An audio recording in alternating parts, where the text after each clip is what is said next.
losing control. I'm seeing red. Watch you rise, watch you fall. Now I'm about to break. Face the pain, no escape. Can you step to this? Face the pain, no escape. Can you step to this? Face the pain.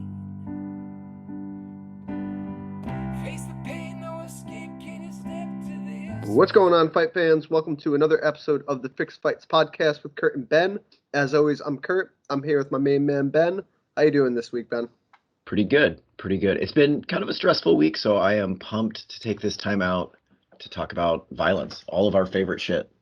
Yeah, I know. Violence is always happening. A lot of shit going on in MMA world and combat sports in general. Let us not waste any time.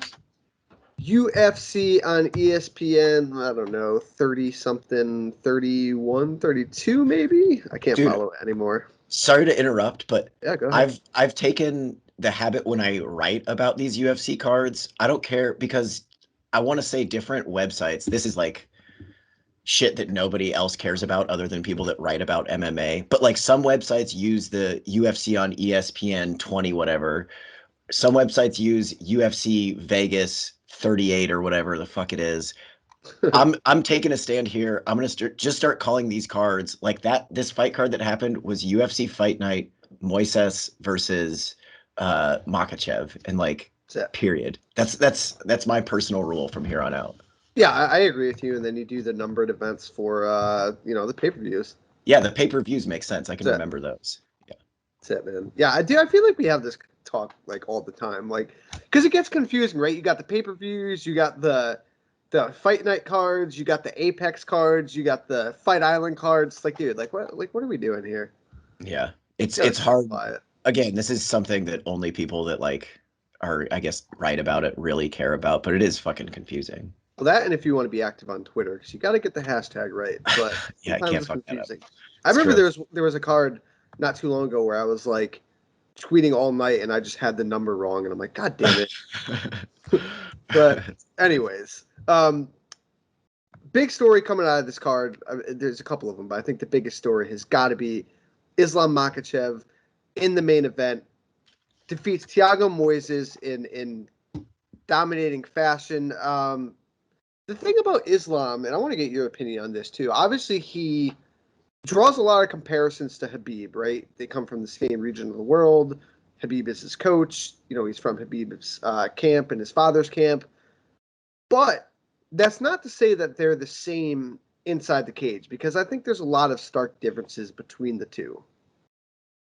Yeah, like 100% agree with you. And I think if you talk to people, I don't want to say casual fans, because I think anybody that watched this card is probably not really a casual fan. They're still pretty into it. But, a lot of people are sold that like Islam Makhachev is the next Khabib. And it's like similar, yes, right? From a Sambo background. They're both, I think the similarities are there. Sambo background, so they approach fights in pretty similar ways. They're both like, I think, A++ athletes. Like and this, I feel like Makhachev's athleticism really shined through in this fight. We can talk about that more, but Makhachev, I think, compared to Khabib, is a little bit less dangerous on the feet. And maybe that's because he's a little bit less reckless. Like Khabib would throw heavy. I think Makhachev is maybe a little bit cleaner, but not as dangerous on the feet. And then his takedown ability, I don't think is close to as good as Khabib's. I think that was Khabib's like chain wrestling. Once he got a hold of you, think about like that Conor McGregor fight, like how that fight opened up with Khabib just like getting on kind of a shitty shot and then wrestling to there. Whereas here we saw, Makhachev in certain points getting out wrestled by Thiago Moises, which is like, I don't think anything Khabib would ever experience. I think on the ground, and I talked about this before, I don't think Makhachev is as aggressive with his ground and pound. However, I think he's a little bit more safe on the ground than Khabib, partly because maybe his wrestling isn't as good, so he needs to be a little bit more control-oriented. But for sure, they are different.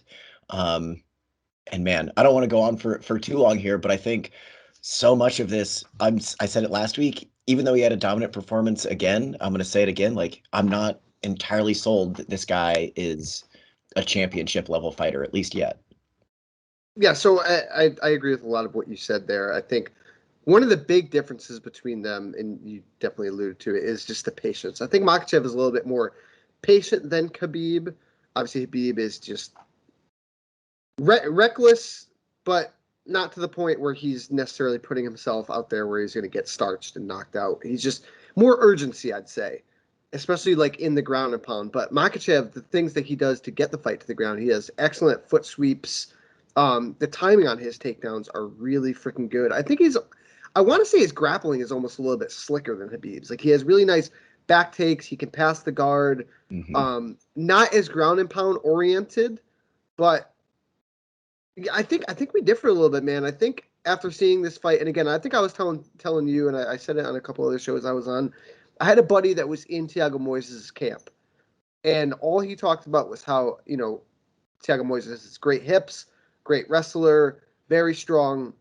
So I wasn't necessarily picking Thiago Moises, but I was taking his chances in this fight very seriously. And again, Makhachev shuts it down for the most part. Never really thought he was in any sort of danger, even though there was a couple hairy situations. There was that point where Moises jumped on his back. I think Moises got him down a couple times, but Makhachev just seemed in control of the whole fight. He's able to walk him down. That's another thing, too. Like, when he walks guys down, it's a little bit different than Khabib, too. Like, Khabib walks guys down, and I don't know. I think you can kind of get what I'm saying. I think Makhachev is a little bit more refined in how he applies his pressure. And we're kind of like talking about like, not that Khabib was ever reckless on the feet. No, but just the urgency was so much more, You get that like destroyer vibe from Khabib. Yeah, like, exactly. He's gonna go forward no matter what. Whereas here, Makhachev, I think, is like I get the sense that he's like super coachable. Like he does basically whatever you tell him. And his plan in this fight and basically in every fight is to like slowly, methodically cut off the cage so that he can get you against the fence and take you down. And I think he does that really well, maybe even in some instances a little bit better than Khabib, just because he's safer on the feet while he's doing it.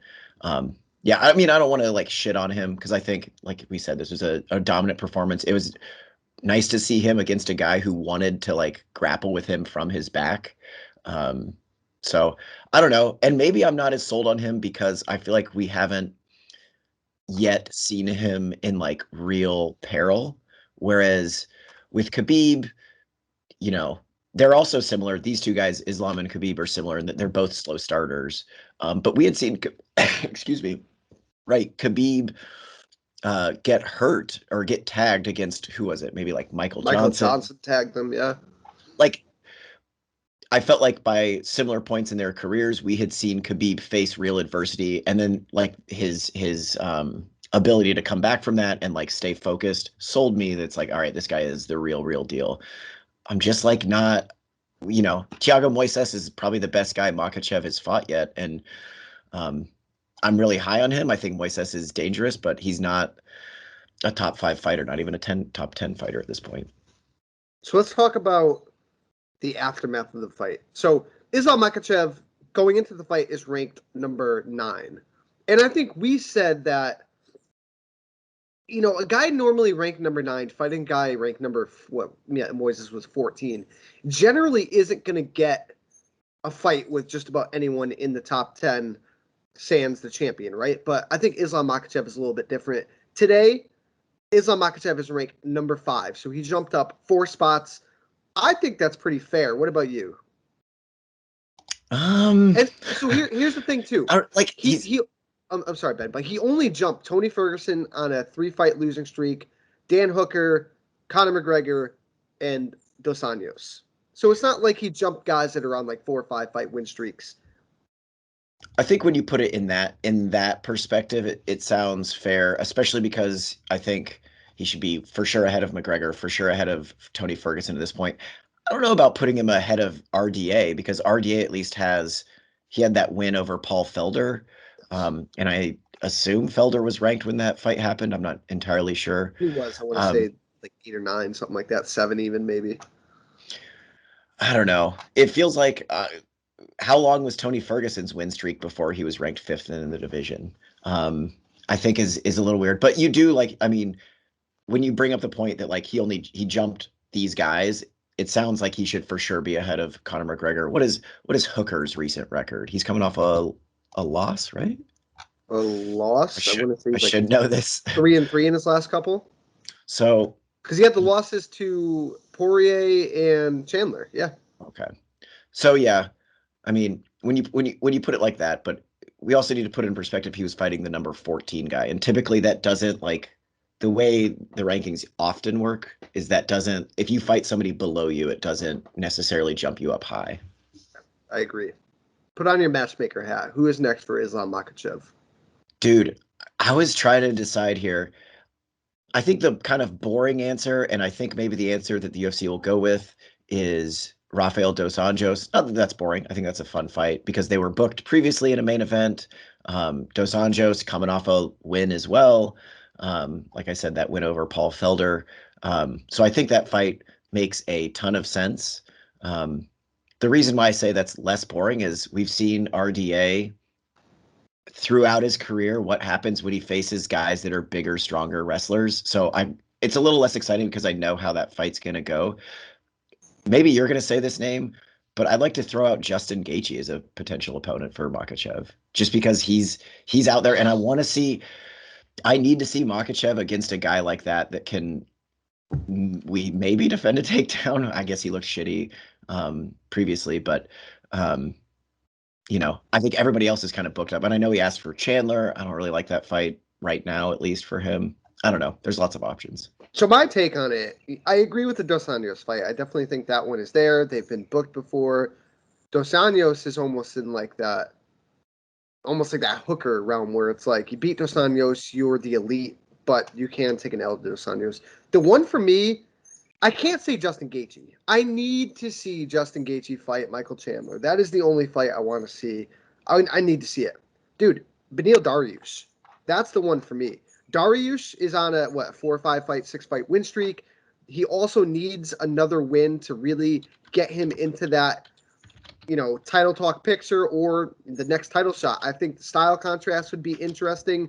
I think, like you mentioned with Gaethje, I think Dariush can stuff a takedown. He's got great jiu-jitsu, great wrestling.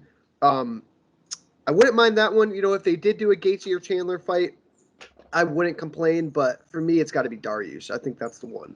Yeah, Dariush makes a ton of sense too, I guess. He's somebody I often forget about. And he's on his own, 1, 2, 3, 4, 5, 6, 7 fight win streak. And he's ranked number 3 in the division, yeah. Rankings wise, that one makes a ton of sense as well. I'm into that. Yeah, I agree. There's again, lightweight is always so stacked. You can really go any which way. Is Islam Makhachev one fight away from winning for fighting for the belt? Let me see. Let me look at these rankings because I think yes, but it's also like so. So if we think about how the division, or what were we gonna say? I was just gonna say like the thing with Islam is the Khabib rub is I feel like it's just so strong. Like I feel like they're looking for, like we were talking about earlier, like the next Khabib, right? And again, he's not exactly Khabib, but he's from that region of the world. He's got the push from Khabib. I think that plays a lot into his ranking, where he's going to go from here, and if he does win, Oh, dude, I think the Khabib rub is so real here because here's a guy who like barely speaks English, is not as exciting as Khabib, I don't think at least. Is not popular here at all, but people know about him because of the Khabib rub, exactly. Which is like also the Khabib rub is the Conor McGregor rub, if we're being really honest. But it all trickles down, I guess. Is he one fight away from the title? If we think like Poirier is going to fight Oliveira next, and then if you look at the rest of the division, right, Gaethje, Dariush, Chandler, maybe they might give, if Chandler and Gaethje fight, maybe the winner gets a title shot. But yeah, I don't see why not Makhachev, assuming he fights somebody high up in the rankings, why, if he wins that fight, he's not next in line, because they're going to need a fresh contender. It's either going to be Chandler, Gaethje, Makhachev, or whoever Makhachev fights next. Yeah, I agree with that. I do think he is one win away, especially him bumping up to number 5 in the rankings. He beats a guy like Chandler or Gaethje, who have fought for belts. RDA was a champion. Beneil Dariush is ranked number 3 on a 7-fight win streak. Yeah, I think he is one went away. And again, with the Khabib rub, anytime Islam's fighting, now you got Khabib back in the limelight, Khabib talking. I just think it's smart, man. I really do. I think I'm a little bit higher on Makhachev than you, but I'm with you, man. I need to see him against one of these top flight guys. I mean, one more question. Let me ask you like this. They booked Islam versus Justin Gaethje, main event, 5-round fight. Are you favoring Gaethje or are you favoring Islam? Dude, I was just about to bring this point up, is that I'm going to answer your question, but while I was watching this Makhachev-Moises fight, I was thinking, I'm still not super impressed with him, but his style is like, all right, well, could he exhaust Michael Chandler? Probably.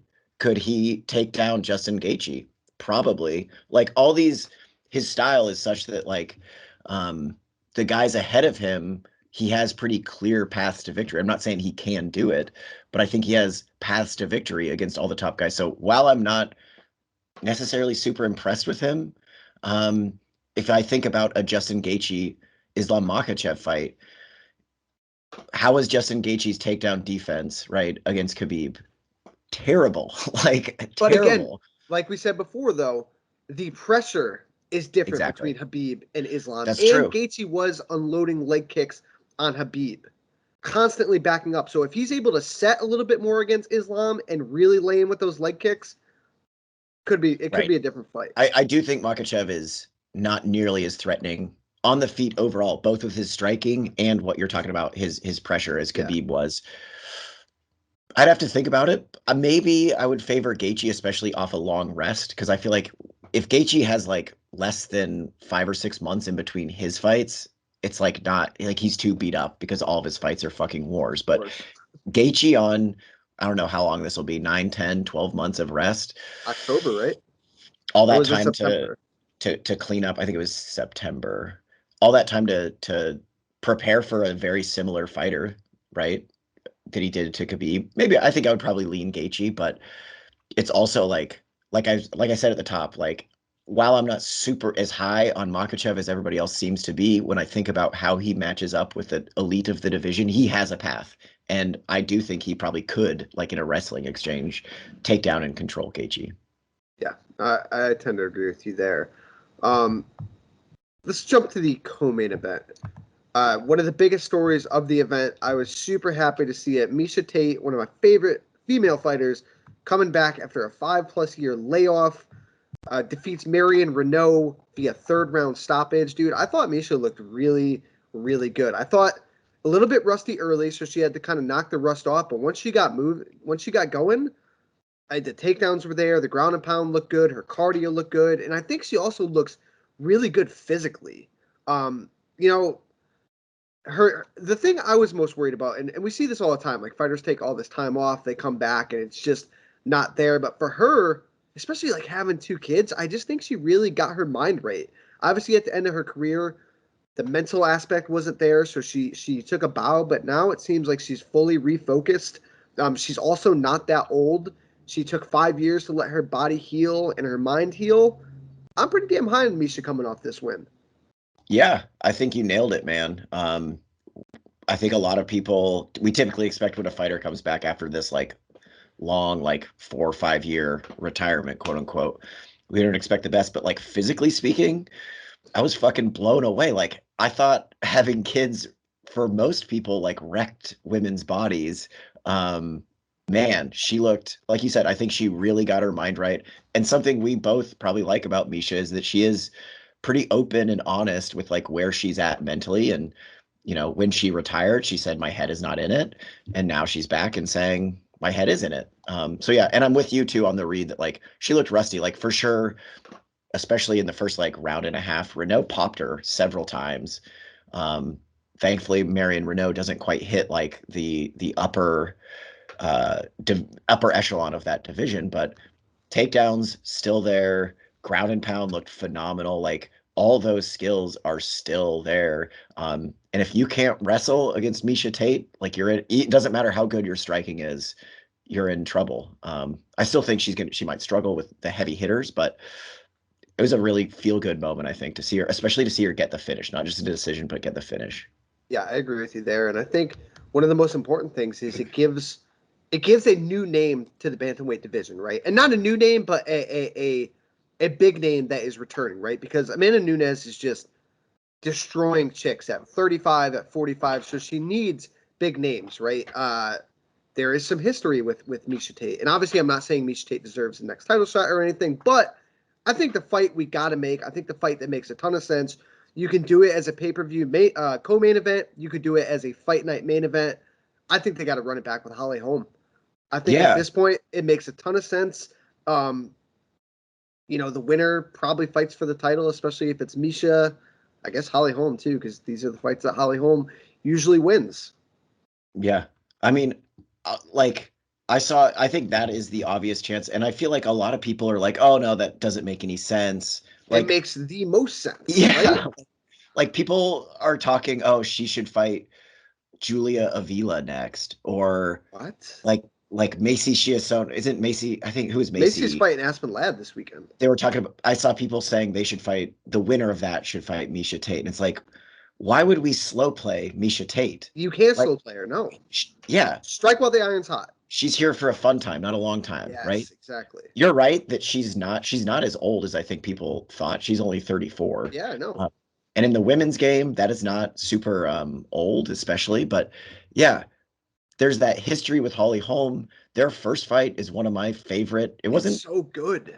Their first fight was so dramatic, right? Not like a slobber knock or anything like that, but that was such a dramatic fight. The way it ended, Holm going unconscious, like, yeah, put that main event of a fight night.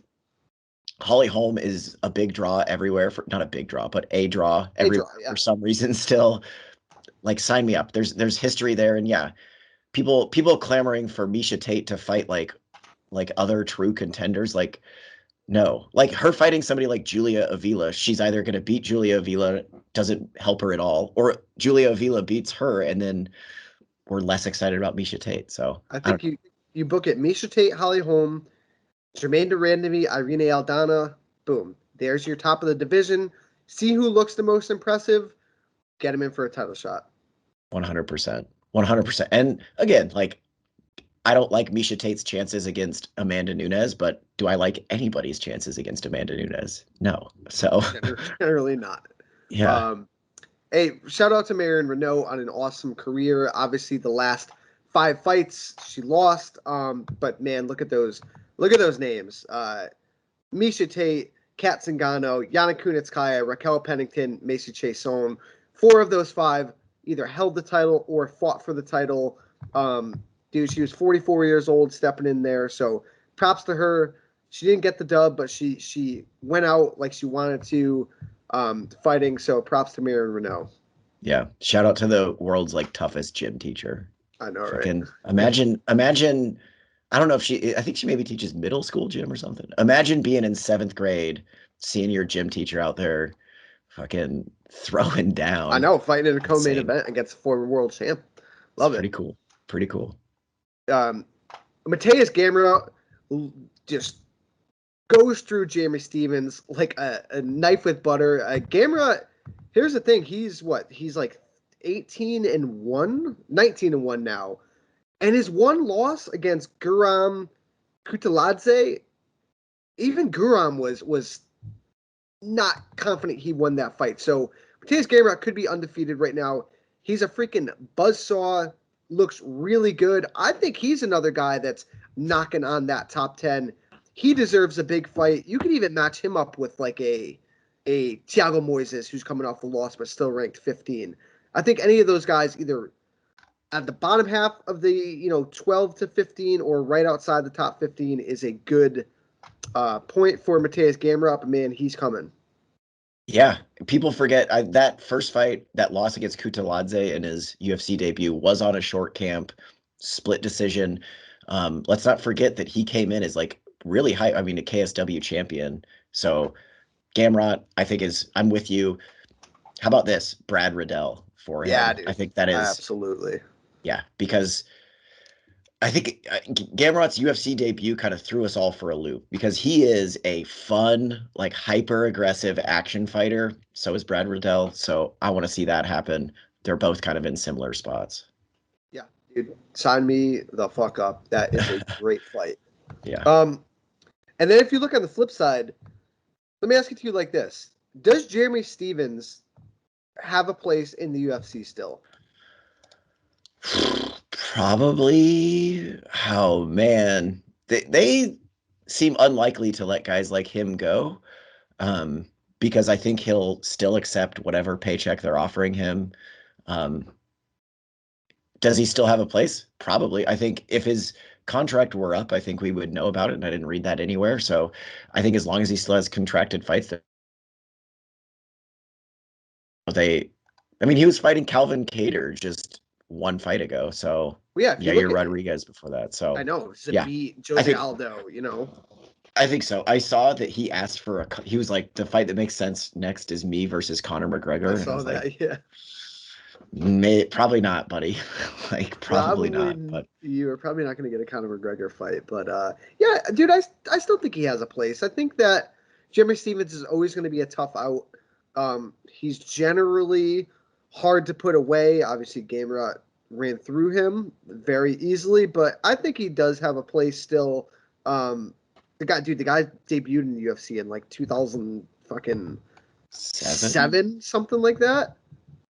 Yeah, 2000 UFC 71 against 71. Dean Thomas. Yeah. Holy shit. So Wow. he's got a lot of fights in the UFC. I don't think he's breaking their bank. So I think he has a place, but it has been a tough run for him as of late. Yeah, for sure. He's up there. He's alongside guys like Clay Guida, Carlos Condit to a lesser degree. These guys that are just around, and they're going to stay around.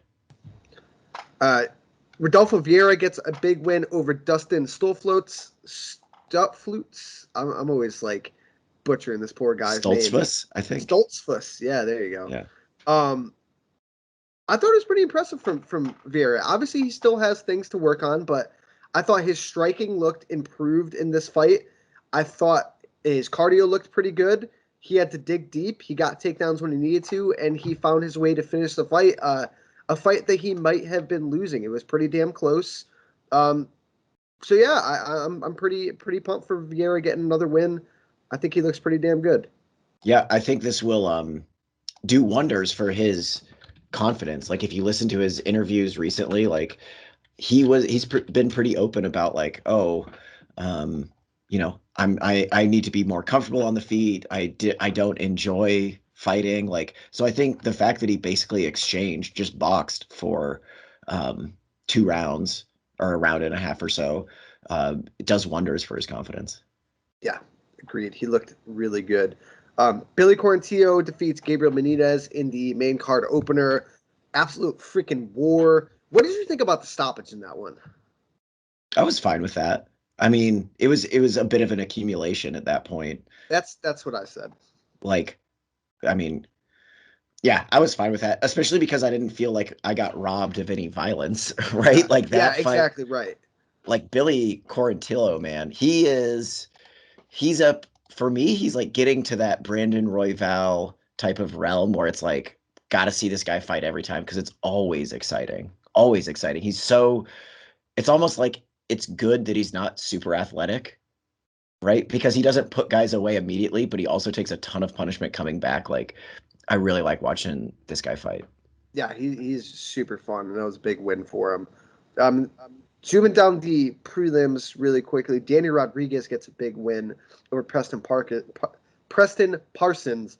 We talked about this guy a couple weeks ago needing a big fight. How about we match up Michelle Pereira and Danny Rodriguez? Ooh, I like that. Let's knock out artists together. All fucking action. And again, the winner of that, give them a top 15 guy, or at least a 10 to 15 guy. I think they both position themselves for that. Anyone else on the prelim card you want to give a shout out to? Not a shout out, but a complaint to Chris Taioni. I think that Amanda Lemos, Montserrat, Conejo Ruiz stoppage was way too early. I do think Lemos was on the verge of finishing her, but that looked like, for me, that looked like a stoppage that happens in like an amateur fight where, yes, Ruiz was dropped. She was for sure like flailing around, but she was in the process of spinning herself around to defend herself. She didn't eat any ground strikes. I need that fight to go on just a second or two longer. Yeah, I didn't necessarily have that much of a problem with it, but you know, if it went on a little bit longer, I wouldn't have had a problem with it as well. My main thing is like at this level, and especially Ruiz has only lost once before, never been stopped. Like you gotta give those fighters a chance to work out of the position. And I think typically at this level, especially for a fighter like her who's never been stopped in her, and she did not get it here. It's disappointing. Fair enough. All right, let's close the book on that. Let's jump back to Friday night really quick. Bellator 262 went down Mohegan Sun, Uncasville, Connecticut. Go CT. Juliana Velasquez defeats Denise Kielholtz in the main event. And I think, myself included, while I'm not going to say like I expected Velasquez to go out there and finish Kielholtz, I was expecting a relatively dominant fight from Juliana Velasquez, and that was not the case. I think Kielholtz brought the fight to her. She made it super close. What are your thoughts on that fight? And I guess we can talk after your thoughts on Juliana Velasquez moving forward. Yeah, I mean, we kind of talked about it before, or before we started recording, is like, I think I expected Velasquez to get this fight to the mat a ton and kind of dominate on the ground, probably get a finish was what I imagined. And this fight was way, way closer than I expected. I think Velasquez showed some really good striking, which bodes well for her. But like we were saying before we started recording, my biggest takeaway is like things felt more exciting when Ilima-Lei Macfarlane was champ. And I'm not saying Velasquez can't like impress me again, because she did. Like she fucking beat Ilima-Lei. Like that impressed me. Dominated Ilima-Lei too. This fight, not only did I feel like it got just zero promotion, and Bellator threw quite a bit of promotional weight behind Ilima-Lei Macfarlane. Those Hawaii cards were really special. Whereas here, I felt like this card was all but forgotten. Bellator didn't try to pump out Juliana Velasquez as, oh, this is like the new awesome champ, or Denise Kielholtz for that matter, for being like, oh, this is this devastating kickboxer. I don't know. I kind of feel like the air left out of Juliana Velasquez's sails a little bit with this fight. But I mean, moving forward, I still think she's like probably the best fighter in that division in Bellator. I don't know what is next for her. It's got to be Liz Carmouche. You got Liz Carmouche out there. Carmouche coming off that big finish. Let me look at the Bellator rankings. I forget they have those now. I'm almost positive it's going to be Liz Carmouche. Let me see. Women's. Oh, buddy, they got to fix their website. Ilima-Lei Macfarlane is number 1 ranked. I don't think they're going to get that rematch. No, yeah, it's got to be Liz Carmouche. I'm trying to look at other. Fuck, they got Valerie Lareda ranked at number 9. Don't know about that. But like Alejandra Lara, she's good. Kana Watanabe, I think could give her problems. But I don't know. My takeaway was like, I'm not super excited about her, or I'm less excited about her now. Is she the second best flyweight in the world?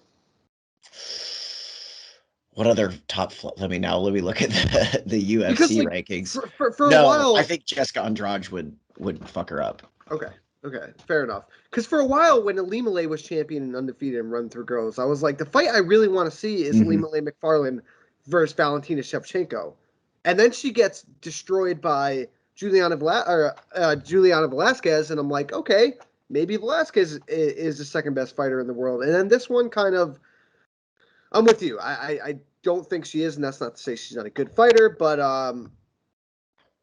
we'll see. I think she's going to match up with Liz Carmouche next, and that fight, honestly, if I'm being honest, has the potential to be a snoozer. Yeah.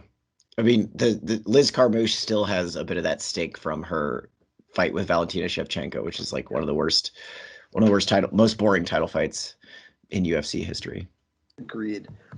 Really quick, co-main event, Tyrell Fortune knocks out Matt Mitrione in just over a minute and a half. Mitrione actually gets released after this. So not a great run for Matt Mitrione aside from sadly knocking out Fedor Emelianenko. Yeah. But it's the end of it. I feel like he's a guy, he's assuming he still wants to fight, could fight in the PFL, could fight kind of anywhere. Yeah, Ryzen, something. He's always like decently good on the mic. I think he'll have a job as long as he wants one.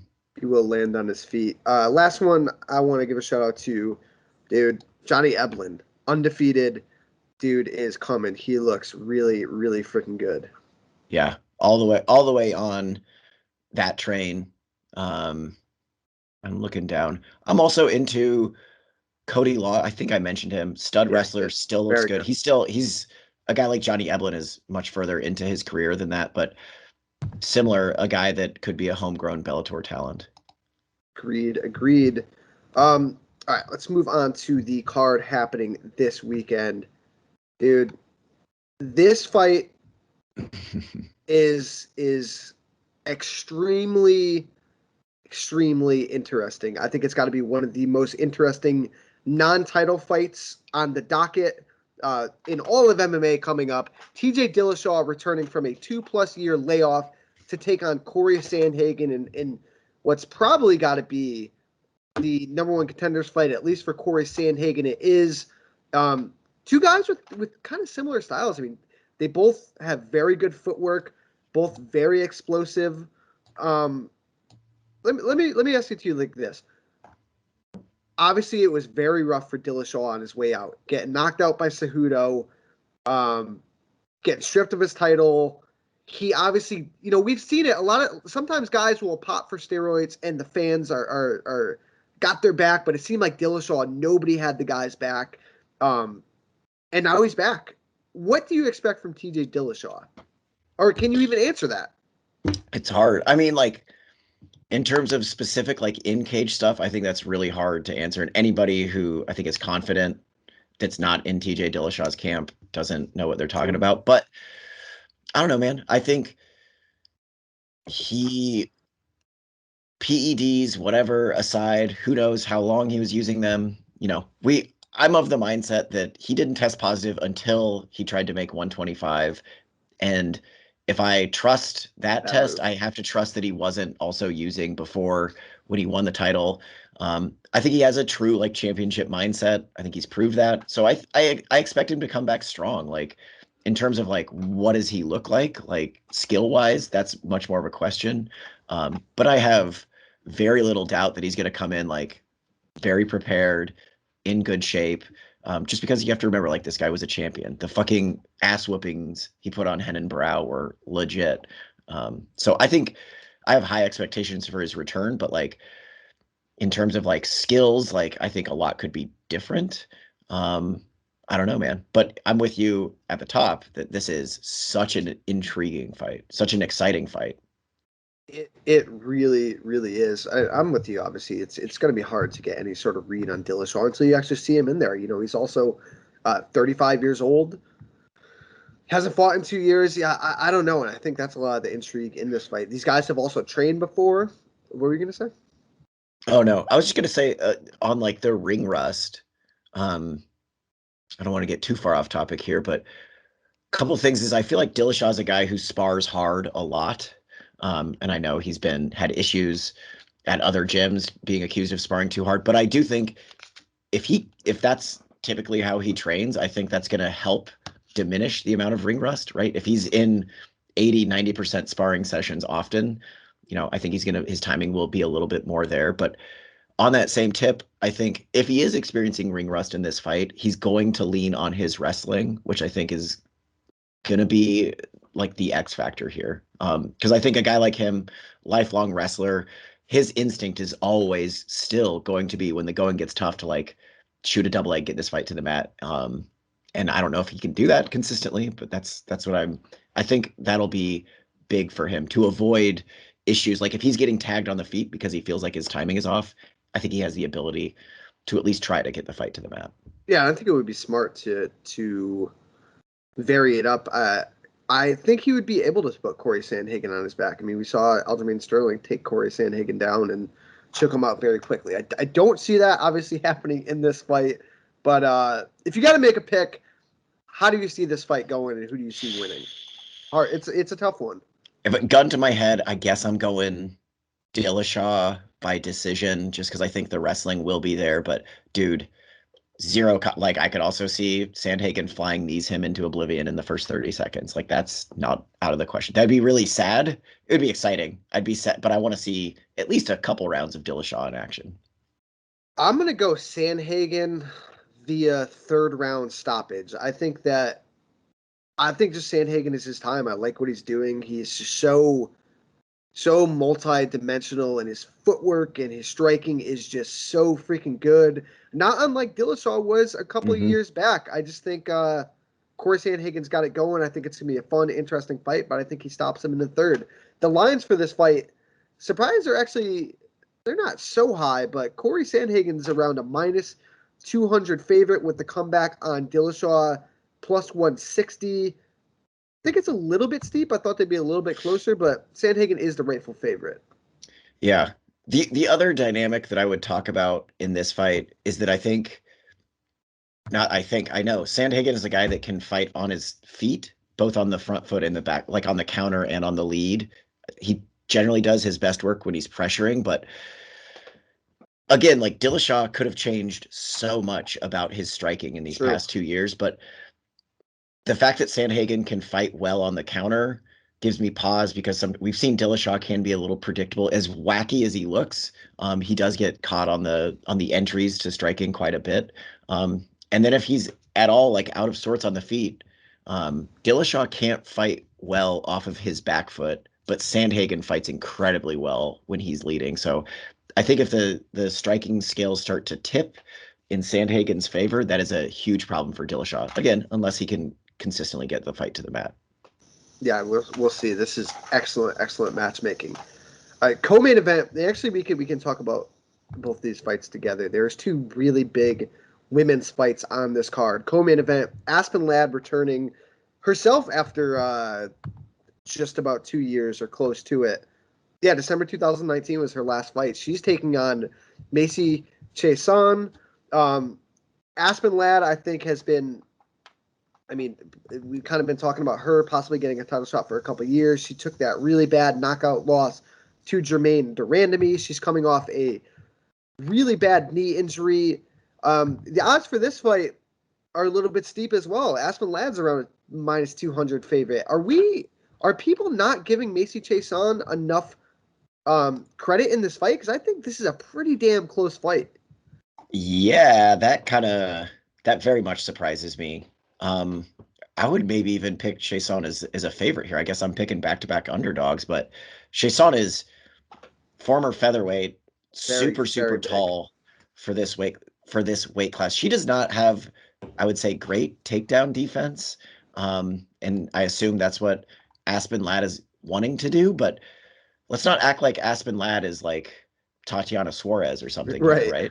She is a good takedown artist. She has good ground and pound, but she's in for a long night against Chiasson, who is super long and aggressive with strikes from the jump. Coming off a 2-year layoff, man, I don't know. I don't have a ton of faith in Aspen Ladd in that spot, but again, if she's a lot could have changed in the past 2 years. A lot. Yeah, exactly. We don't really know. I mean, she's coming off the win over Yana Kunitskaya, but again, almost 2 years ago. I'm going to pick Ladd in this fight, but I would not be surprised if Chiasson takes it to her and comes out with a win. The other big female fight on this card, Macy Barber taking on Miranda Maverick. And it's kind of funny that not too long ago, I think Macy Barber was in Miranda Maverick's shoes, where she was like the young up-and-comer being pushed. And now, she's still only 23 years old, but she's taken back-to-back tough losses. I mean, she had the knee injury against Roxanne Modafferi and got beat up pretty bad. Then Alexa Grasso beat her up pretty bad in her last fight. I think Miranda Maverick is coming. She looks really, really freaking good. She's damn young herself, too. She's only 24 as well. Pretty steep odds in this fight. Actually, not as. I feel like this fight is the one that should have had the steeper odds. Miranda Maverick's only like a minus 135 favorite, minus 140 favorite, right? Because I think Miranda Maverick is a terrible matchup at this point for Macy Barber. Yeah, dude. Again, like I had the privilege of seeing Miranda Maverick kind of basically come up through Invicta. I saw her win the one night tournament. Skill wise, she is better than Macy Barber in every single area: striking, clinch, jiu-jitsu, wrestling. Athletically, I think Miranda Maverick is a better athlete than Macy Barber. Macy Barber is super, super scrappy, right? She has zero quit in her, but we're also talking about Miranda Maverick, a woman who won 3 fights in one night, right? Like, yeah, that minus 130, dude, that should be like a minus 230 in my opinion. Yeah. Especially taking into consideration how fucking good Miranda Maverick looked against Jillian Robertson, who I picked Robertson in that fight, thinking, oh, she can't hang on the mat, but I was wrong. I think Maverick like coasts here. Yeah, I agree. I think it's a really tough matchup for Macy Barber. I got Maverick as well. I don't know if she gets her out of there because Barber is pretty damn tough, but I think she's going to be all over Macy Barber in this fight. Yeah, for sure. Kyler Phillips is on this card. He's an interesting one, taking on Rulian Paiva. Dude, I think my biggest gripe on this card is why is Mickey Gall on the main card and you got Randy Costa versus Adrian Yanez chilling there on the prelims? Why? Dude, you also have fucking Punahele Soriano on the prelims. I know. Incredible knockout artist. Didn't he have like a versus Brendan Allen, who's a solid fighter himself? Yeah, that's a banger. Punahele Soriano. Oh man, I'm high on him. Even Adrian Yanez, like we've talked about before. That fight with Randy Costa is going to be an absolute fucking war. Those guys are going to beat the living hell out of each other. We've talked about this before because I think for Adrian Yanez's last fight, I said on this podcast, like, oh man, I've been sleeping on this guy. He's really good. And you said, oh, I knew about him because the prelim primer, yeah. The prelim primer. Get this guy off the fucking prelims. He's like, I think, a future top 5 fighter in that division for sure. With his skills, from what I've seen so far, like and Randy Costa is really fucking good too. Like that's a banger. Are we still like, are we still thinking that Mickey Gall's a thing? I don't think that's a thing anymore. Like, why is he on the main card? Do they want to build up? And Jordan Williams is not a guy that they're trying to build up either. Like he's 1-2 in the UFC. Very strange booking. 0-1 in the UFC. Jordan Williams is 0-1 in the UFC. I don't know why that's on the main card. I have no idea. Very, very weird. Yeah. Any other fights you want to discuss on this card? Ian Heinisch is on this card as well. It's good to see him back. Yeah, I mean, that's it. Did I see? I don't have the odds in front of me. Did I see that Darren Elkins is a underdog to Derek Minner? You did see that. Derek Minner is around a minus 150 to 160 favorite. The comeback in Elkins is like plus 130 to 140. Yeah. Get that Darren Elkins underdog grind money. It would be my advice. Yeah, I agree with that. Yeah. All right, let's talk some odds and ends before we get out of here. Let's see. Oh, I'm sure you watched the Road to ADCC this weekend. I did. Fucking awesome card. Oh, yeah. Lot to talk about. I'll give you a couple real quick. Cade Rotolo, Roberto Jimenez. Honestly, both Rotolo brothers, but dude, they are. I don't care if you like jiu-jitsu, don't like jiu-jitsu, but those guys will entertain anybody.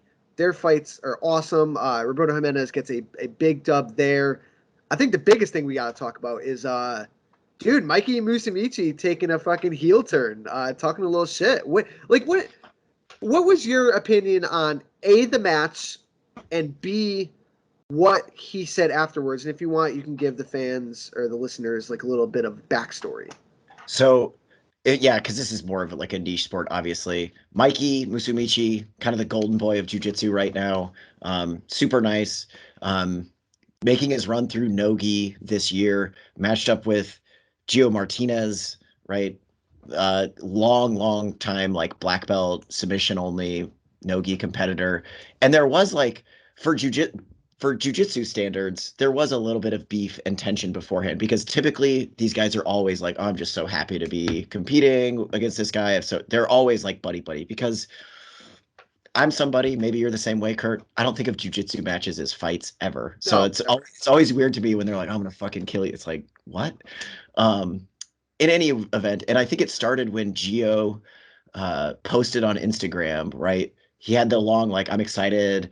This guy hasn't grappled anybody like me before. And then he also said, like, I'm not going to also post this in Portuguese because I'm not Brazilian, which was a dig at Mikey Musumeci, who all of his Instagram posts are in English and Portuguese. Apparently that really rubbed Mikey the wrong way.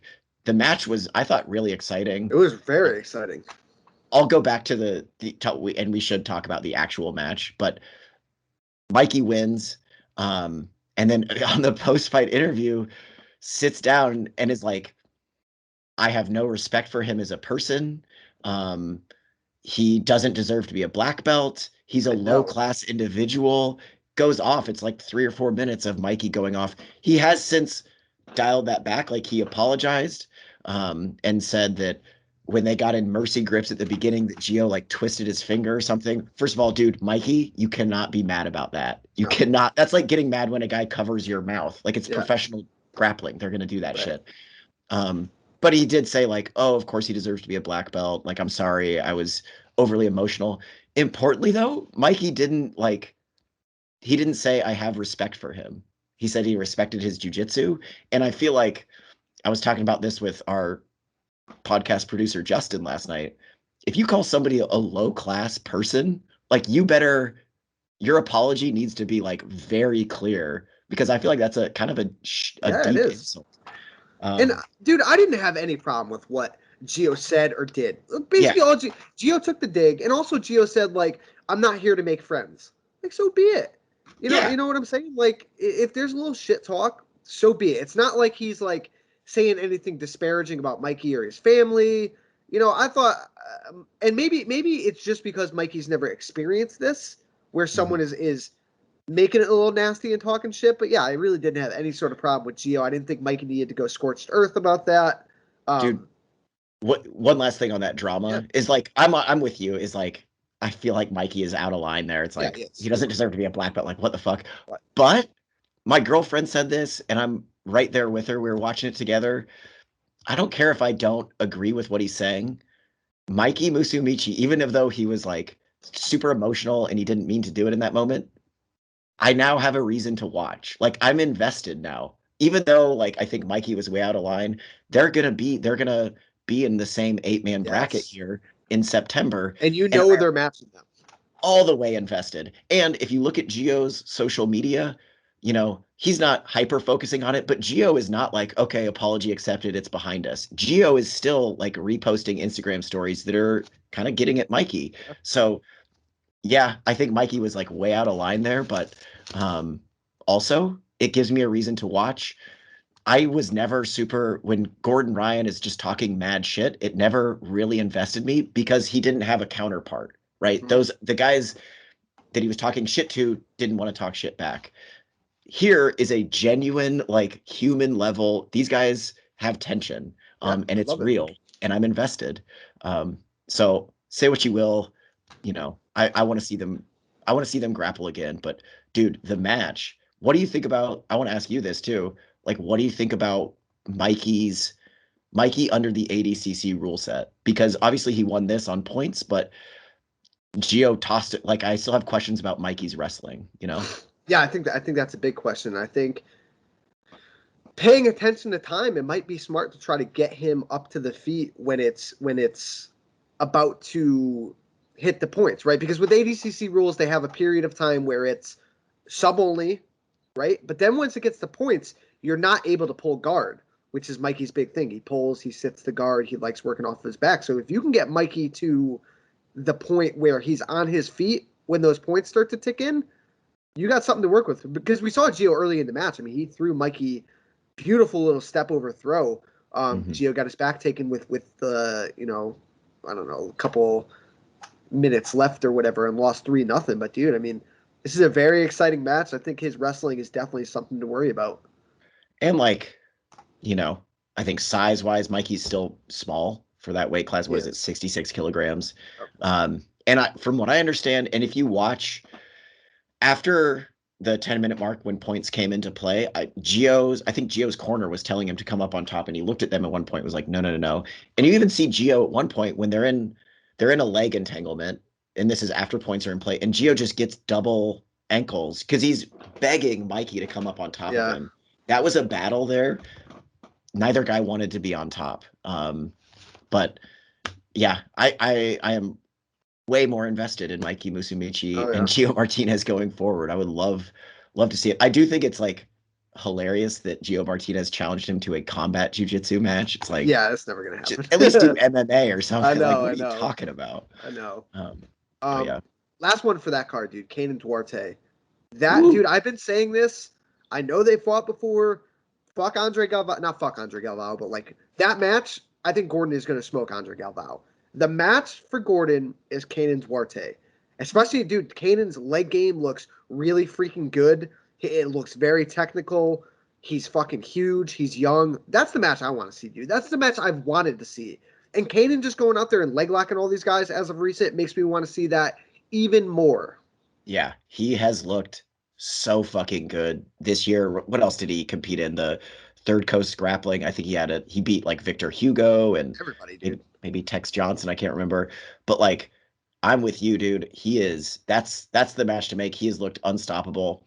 And for what it's worth, he, subbed Mateus Denise way quicker than Gordon Ryan. I know Gordon Ryan kind of approaches those matches differently. Very differently. And that was different too. It was a submission only, like who's number one match. Whereas this one, I think Duarte with the ADCC rule set could be like way more loose early in the match, but he fucking foot swept him immediately. Like, I want to see it, dude. I think that's a very close match. I would not be confident in either side of that match. Yeah, dude, that is the one. It's good to see jiu-jitsu getting some buzz and getting some talk about, because it is such a niche sport. But we hope you guys enjoy some of the jiu-jitsu talk. Yeah. All right, man. You got anything else that we missed? I think that's all the major stuff. Hopefully, we'll have a big episode next week talking about the fight we've been anticipating forever. So yes, it is the big episode next week. Finally, knock on wood, is Pitbull versus McKee, the culmination of the featherweight tournament. Can't wait to talk about it. So enjoy the fights this weekend. Thank you all for listening. Please hit us with a subscribe and a follow wherever you listen to the podcast: iTunes, Spotify, YouTube. We're all over the place. Talk to you all soon. No escape, can a step to this. Face the pain.